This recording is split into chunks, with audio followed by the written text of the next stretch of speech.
For years, we've been witnessing something I call the wokening of entertainment. You know what I'm talking about. Heavy-handed far-left politics, identity politics. You know, the bullshit of Nubia Real One. And then there's the wholesale destruction of Star Wars, due in large part to the wokening. There's even original stuff out there like come on, anime, you can do this. It's just a title. Magical friend. You know what? Let's just move on. Let's move on. The point is, shit's woke as hell right now. But it's not everything.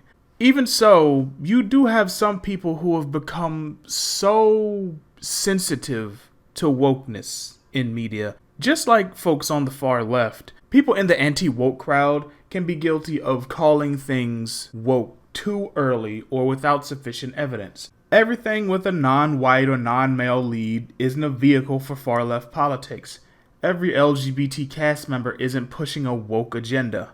But just like we see broad brush criticisms and baseless accusations from the SJWs, we're seeing the same thing from folks on the other side.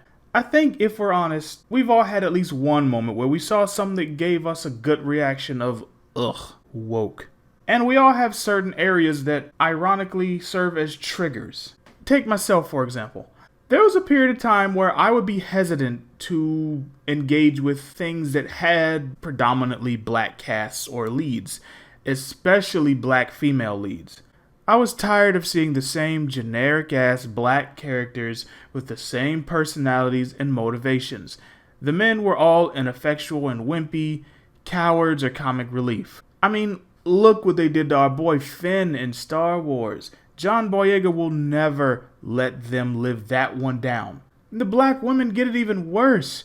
They're usually written as loud, emotional wrecks or sassy, narcissistic brats who are somehow also hyper-competent. And despite their shitty attitudes, they're loved by damn near everyone in the story. And anyone who stands against them is probably just a fucking white male. Get it the fuck out, am I right? Without even trying, I've just described the basic plot of Nubia Real One and about 6 other mainstream properties starring black women. So after a while, I just got sensitive. If a black person was a star, I'd still watch it or read it, but I was hesitant. I had that gut reaction of, that quick recoil, that cringe. And I hated that. I shouldn't feel like that about anyone, let alone people of my own race. I've since gotten over it, but yeah, there was a time. Like I said, I think we all have it, or at least a good number of us, and we've been burned a lot of times over the years.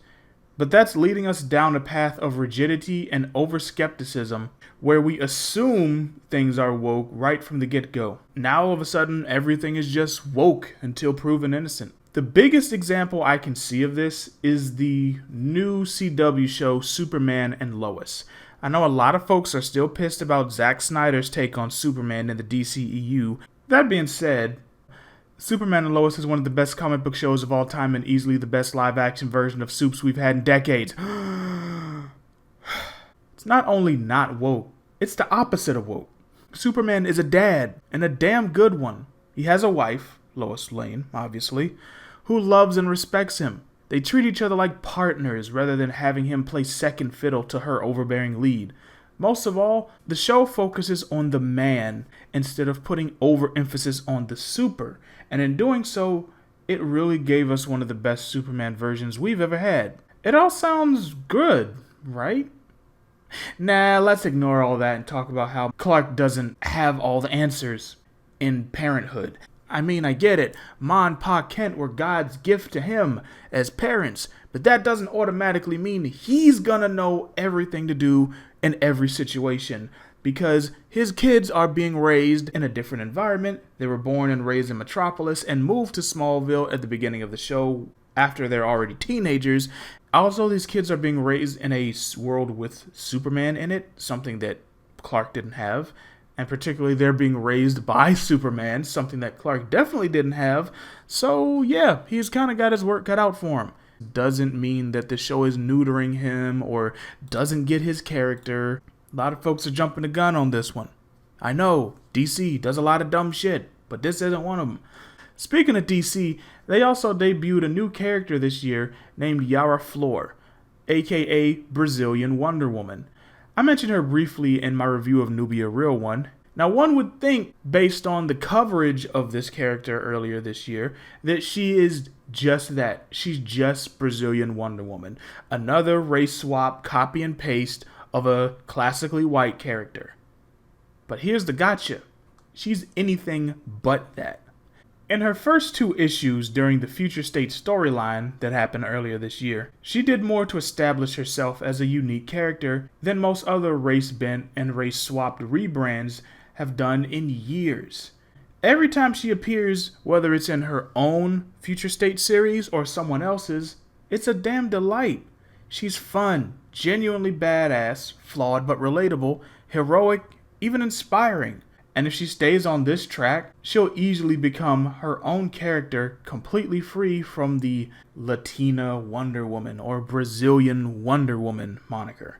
Now again, I have to admit, a lot of the press surrounding her debut leaned into this idea heavily. So I can't get that mad at folks for having their woke radars go off, but seeing as how this character is genuinely good and really doesn't rely on any faux diversity to be great, I'd say that this is a much needed W for DC. Hopefully folks will continue to read her and give her a chance as she continues her adventures later this month in her Wonder Girl series, written by Joelle Jones from Yara Flor's Future State series. Now, y'all may think that, it's really not that bad, right? Okay, we got one good Superman show, and we got one good race swap character. That doesn't mean that folks are overly sensitive to this stuff. It's still justified. But, take a look at Star Wars. I get it. I feel like I should just title this video, I Get It. But I get it. We're all sick of Mare Sue and Disney Lucasfilm's exaltation of all the sequel trilogy women. But that doesn't mean that every new or new-ish female in Star Wars is woke. Ahsoka Tano? Not woke. Now I know there are a lot of people who are into Star Wars as long as we're talking about the OT or the EU.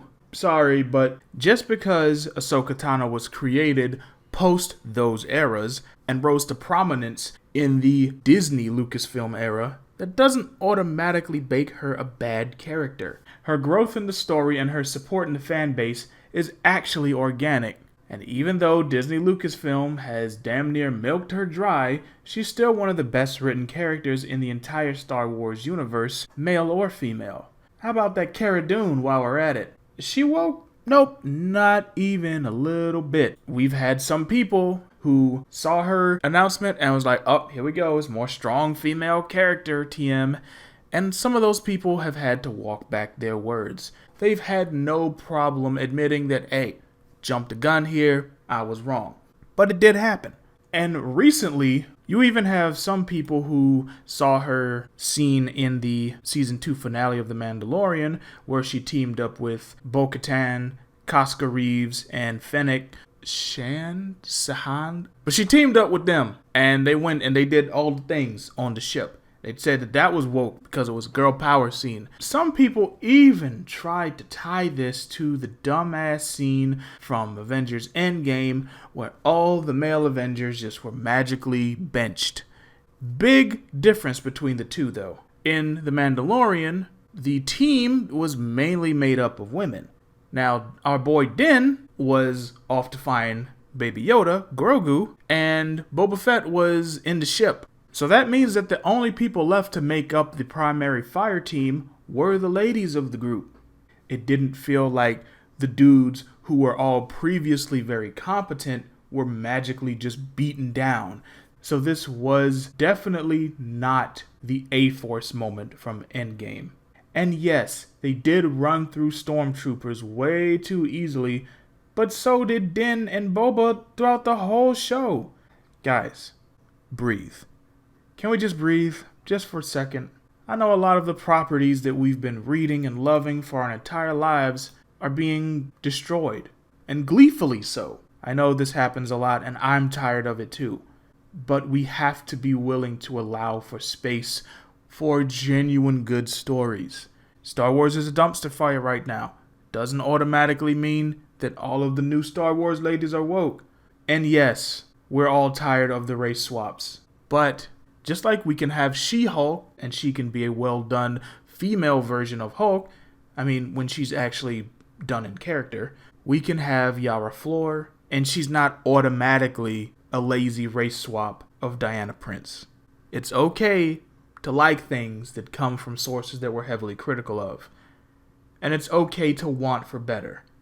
Before we end this video, I do have to give a shout out to my awesome patrons. You guys are doing the Lord's work right now.